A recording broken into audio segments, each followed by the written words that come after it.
എപ്പോഴും മനസ്സിലാക്കിയിരിക്കേണ്ട ഒരു വലിയ ബിസിനസ്സുകൾ എന്തുകൊണ്ടാണ് വലുതാകുന്നത്, അതിൻ്റെ റീസൺ എന്താണെന്നറിയോ? മാർക്കറ്റിലെ പ്രോബ്ലംസ് ഉണ്ട്. അതിന് പ്രോബ്ലം ആര് സോൾവ് ചെയ്യുന്നോ അവരാണ് വലിയ ബിസിനസ്സുകാരനാണ്. അതായത് വളരെ രസകരമായിട്ട് പറഞ്ഞാൽ ഇങ്ങനെ, നമുക്ക് തന്നെ ഇഷ്ടംപോലെ പ്രോബ്ലം ഉണ്ട്. നമ്മുടെ കൂടെ നമ്മുടെ സമൂഹത്തിലുള്ള ബാക്കിയുള്ളവരുടെ പ്രോബ്ലം നമ്മൾ തീർത്തു കൊടുക്കാമെങ്കിൽ നമ്മുടെ പ്രോബ്ലം തീരും. സിമ്പിളാണ്, ഇത്ര മനസ്സിലാക്കിയാൽ മതി. നമുക്ക് പ്രോബ്ലം ഉണ്ട്, നമ്മുടെ പ്രോബ്ലം തീരണമെങ്കിൽ മറ്റുള്ളവരുടെ പ്രോബ്ലം നമ്മൾ തീർത്തു കൊടുക്കും. നോക്കൂ, കേരളത്തിൽ ഞാൻ പെട്ടെന്ന് നിങ്ങൾക്ക് മനസ്സിലാൻ വേണ്ടി പറയാം. നമ്മുടെ നാട്ടിലെ ഒരു കാലത്തെ ഏറ്റവും വലിയ പ്രശ്നമായിരുന്നു പവർ കട്ട്. എന്നും കറണ്ട് പോയി കിടക്കുക ആഴ്ചകൾ. നിങ്ങളുടെയൊക്കെ ചെറുപ്പത്തിൽ ഒരുപക്ഷെ ഒരു 50-55 വയസ്സിൻ്റെയൊക്കെ ഉള്ള ആൾക്കാർക്കറിയാം, ഒരു കറണ്ട് പോയി കിടന്ന ആഴ്ചകളൊക്കെയാണ് ഓരോ വില്ലേജുകളിലൊക്കെ. ഞങ്ങളുടെയൊക്കെ വില്ലേജിൽ 2 ആഴ്ചയും പറ്റി എടുക്കും കറണ്ട് പോയി കിടന്ന. ചിലപ്പം മഴക്കാലത്തൊക്കെ ട്രാൻസ്ഫോമർ എന്തെങ്കിലും മര ഒടിഞ്ഞ് വീണു 2 ആഴ്ചയും പറ്റി എടുക്കുമായിരുന്നു കറണ്ട്. അതുപോലെ പവർ കട്ട് ഈ സാധനത്തിന് നാട്ടിലുണ്ടായിരുന്ന ഒരു പ്രോബ്ലമാണ്. പക്ഷേ നമ്മൾ ഈ പ്രോബ്ലത്തിൽ ജീവിക്കുന്ന ഒരാളെ സംബന്ധിച്ച് ഇതൊരു പ്രോബ്ലം ആണെന്ന് പോലും ചിലപ്പോൾ നമുക്കറിയാൻ മേല.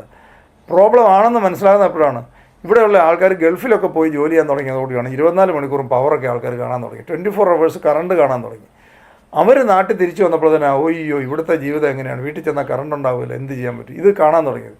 ഈ സമയത്ത് എന്തുകൊണ്ടാണ് ഇലക്ട്രിസിറ്റി ബോർഡിൻ്റെ കെടുകാര്യസ്ഥതയായിരുന്നു അതിന് കാരണം. കൃത്യസമയത്ത് കറക്റ്റായിട്ട് കാര്യങ്ങൾ ചെയ്യുന്നത് വളരെ ഇന്നെഫിഷ്യൻ്റ് ആയിട്ടുള്ള ആയിരുന്നു KSEB. ഇതായിരുന്നു ചിറ്റലപ്പള്ളി കൊച്ചയൂസഫ് എന്ന് പറഞ്ഞ ഒരാൾ ഗ്രോ ചെയ്യാനുള്ള റീസൺ. അതിൻ്റെ അർത്ഥം എന്താണ്? മാർക്കറ്റിലുണ്ടായിരുന്ന പ്രോബ്ലത്തിന് അദ്ദേഹം സൊല്യൂഷൻ ഉണ്ടാക്കി കൊടുത്തു. അദ്ദേഹം സ്റ്റെബിലൈസറും ഇതൊക്കെ ആയിട്ട് വന്നു. ആ സമയത്ത് ഇൻവെർട്ടറോ സ്റ്റെബിലൈസറോ ഇതിനെക്കുറിച്ചൊന്നും ആരും കേട്ടിട്ടുള്ളൊരു സാധനമല്ലായിരുന്നു.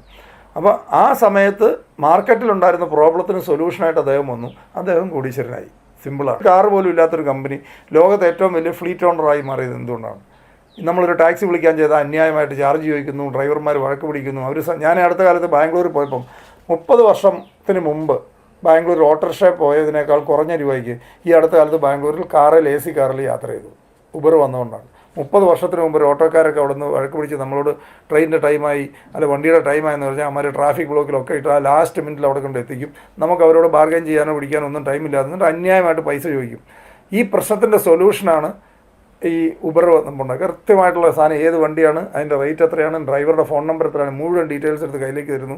ഈ സാധനത്തെ ആർക്ക് വേണമെങ്കിലും, ഏത് ലേഡീസിനും ആർക്ക് വേണമെങ്കിലും രാത്രി പോലും യാത്ര ചെയ്യാം. കൃത്യമായിട്ട് ഏത് വണ്ടിയിലാണ് നമ്മൾ പോയിരിക്കുന്നത്, ഏത് ഡ്രൈവറുടെ കൂടെയാണ്, എല്ലാം കൃത്യമായിട്ട് റെക്കോർഡ് ചെയ്തു.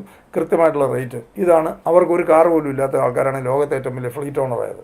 എന്ന് പറയുന്ന പോലെ മാർക്കറ്റിലുള്ള പ്രോബ്ലത്തിന് സൊല്യൂഷൻ കൊടുക്കുന്നത് ആരാണോ അവർ ഹ്യൂജായിട്ട് ഗ്രോ ചെയ്യും. നമ്മൾ വലിയ വലിയ കമ്പനികൾ നടത്തിക്കൊണ്ടിരിക്കുന്ന വലിയ കോർപ്പറേറ്റ് വലിയ ലെവലിലുള്ള കമ്പനികളുടെ CEOമാരും മറ്റും പറയുന്നത് ഞാൻ കേട്ടിട്ടുണ്ട്. അവരുടെ വലിയ ഒരു ഓഫീസ് അല്ലെ വലിയൊരു പ്രൊജക്റ്റ് മാനേജ് ചെയ്യാൻ നിങ്ങൾ ആദ്യം നിങ്ങളുടെ വീട്ടിലെ ഒരു ചെറിയ ഫംഗ്ഷൻ നടത്തിയിട്ടുണ്ടോ എന്നാണ് ചോദിക്കുന്നത്. നിങ്ങളുടെ വീട്ടിലൊരു ചെറിയ ഫംഗ്ഷൻ, നിങ്ങളുടെ ഒരു ബർത്ത്ഡേ പാർട്ടി നിങ്ങളൊന്ന് നടത്തി നോക്കൂ. നിങ്ങളൊരു ബർത്ത്ഡേ പാർട്ടി അല്ല, വീട്ടിലെ ചെറിയ കുട്ടിയുടെ ഒരു ബർത്ത്ഡേ പാർട്ടി നടത്തി നോക്കൂ. അതിനൊരു പ്ലാനിങ് വേണം, ബഡ്ജറ്റിങ് വേണം, കൃത്യമായിട്ടുള്ള കട്ട് ഓഫ് ഡേറ്റ് ആണ്. ഇന്ന ഡേറ്റിനകം തീർക്കണം, ഇന്ന ഡേറ്റിനകം ഇൻവിറ്റേഷൻ തീർക്കണം, ഇന്ന ഡേറ്റിനകം ഫുഡിൻ്റെ പരിപാടികൾ അറേഞ്ച് ചെയ്യണം. ഇത്ര പേര് വന്നു കഴിഞ്ഞാൽ ഇരിക്കാനുള്ള സൗകര്യം ഉണ്ടായിരിക്കും, അവർക്ക് കുടിക്കാനുള്ള വെള്ളം ഉണ്ടാകണം, ഇതുണ്ടാകണം, അവർ തിരിച്ചു പോകുമ്പോൾ പാർക്കിംഗ് ഉണ്ടാകണം. ഇത് കോർഡിനേറ്റ് ചെയ്യാനായിട്ട് ആദ്യം പഠിക്കാനാണ് അവർ ആദ്യം പറയുന്നത്. അതായത് വലിയ കമ്പനികൾ പോലും റൺ ചെയ്യണേ ആദ്യം വീട്ടിലെ ഒരു ചെറിയ ഫംഗ്ഷൻ നടത്തി പരിചയമുള്ളവരൊക്കെ സാധിക്കും. ഞാൻ ഇതുവരെ കണ്ടിരിക്കുന്ന പല കല്യാണങ്ങൾക്കൊക്കെ പോയിട്ട് വിമർശിക്കുന്ന ആൾക്കാരെ കാണാറ്. ഞാൻ ചുമ്മാ അവരോട് ചോദിക്കും, ചേട്ടൻ്റെ വീട്ടിൽ എന്തെങ്കിലും ഒരു ഫംഗ്ഷൻ ചേട്ടൻ നടത്തിയിട്ടുണ്ടോ? ഇല്ല.